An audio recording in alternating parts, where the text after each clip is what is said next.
In this video, I will review 3 discussion strategies. Before discussions begin, you want to determine if the discussion should take place synchronously or asynchronously. That will depend on a number of factors. If you have committed to synchronous instruction thus far, you may want to stay with that methodology. It's important to understand and communicate the purpose of the discussion. Why are you having it? So we don't want to have class discussions just sort of reflexively. Okay, let's go into our breakout groups and discuss. It's important to understand yourself first and then communicate that understanding to the students about why this discussion is taking place. What are the objects of the discussion?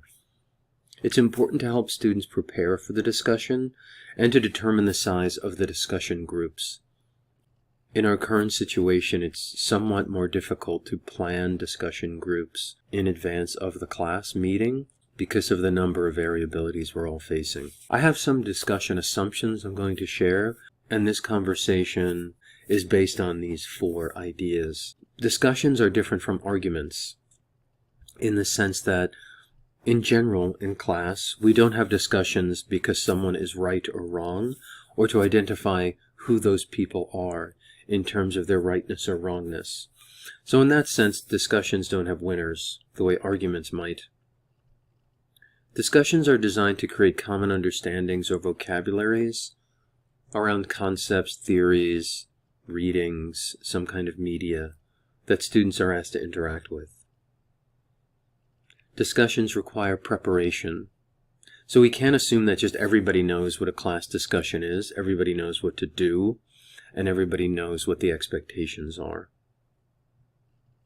I'd also like to suggest that class discussions continue from class meeting to class meeting. So in that sense, you could reconceptualize your course as kind of one long conversation. The specific focus of each conversation may evolve as the class continues, but discussions are not finite. You should expect, or students should expect, that we could return to the subject of previous discussions throughout the semester.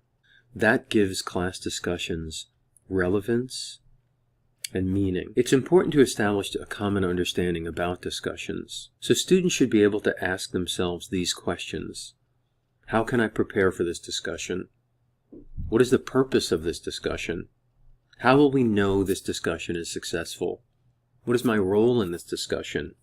Will my role in the discussion be evaluated? When will the discussion be over? So these questions are important for the students to be able to answer or consider, and for you as the discussion leader to know as well, or to at least be confronted with. So how will you prepare for the discussion? How will you prepare your students? Why are you having it? What does a successful discussion look like? What are the qualities of a successful discussion? As the instructor, what is your role? Do you observe? Do you participate?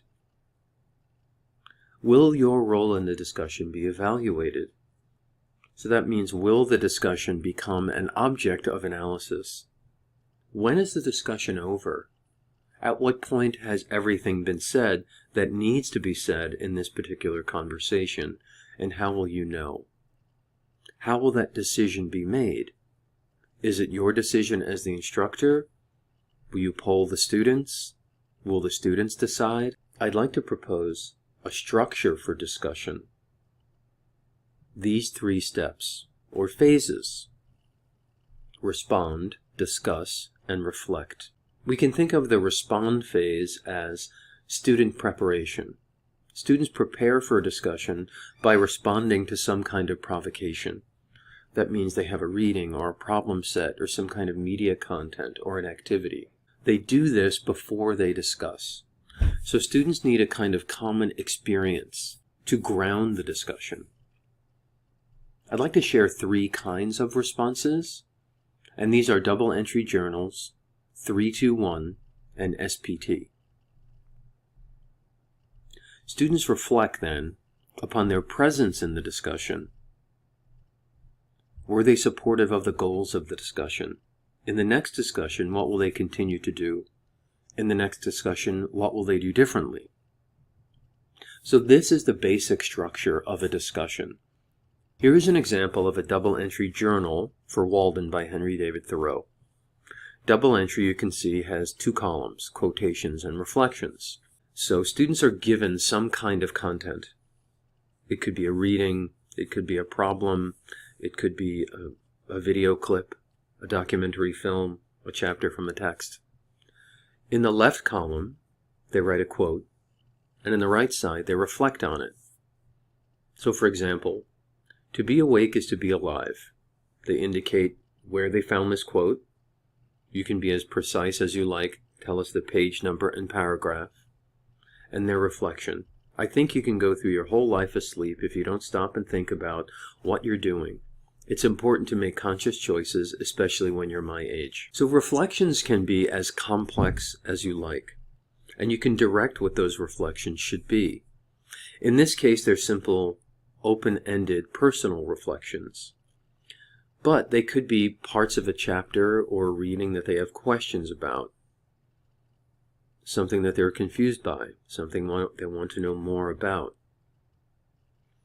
So in this case of double entry journal, students would come to a class discussion prepared with some kind of materials, something to talk about. 3-2-1 is another simple way to prepare for class discussions. 3 things you found out, 2 things you found interesting, and 1 question you still have. So this could be a kind of, if not a homework assignment, then something students would be required to bring for the next session. And you can change what the numbers mean. 3 things you were surprised by, 2 things you would like to change, 1 thing you're confused by. It's entirely up to you what the 3-2-1 would stand for, but essentially it's a similar strategy as the double entry journal. So the students don't come to a discussion with nothing to discuss. They enter into that space feeling prepared. The SPT solving problems together strategy may work well with quantitative subjects. So individually, students are presented with a problem. You can assign different problems to different groups, or give the entire class the same problem. As individuals, students identify the steps in solving the problem. They're not asked to solve the problem.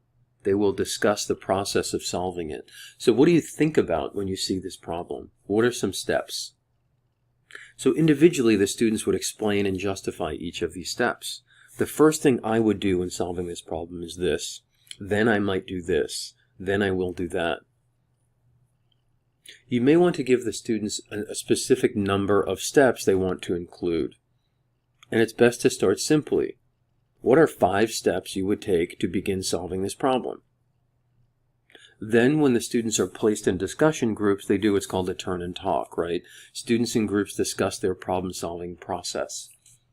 So what's the first thing you would do to solve this problem? Well, the first thing I would do is, I usually start my problem solving by doing this.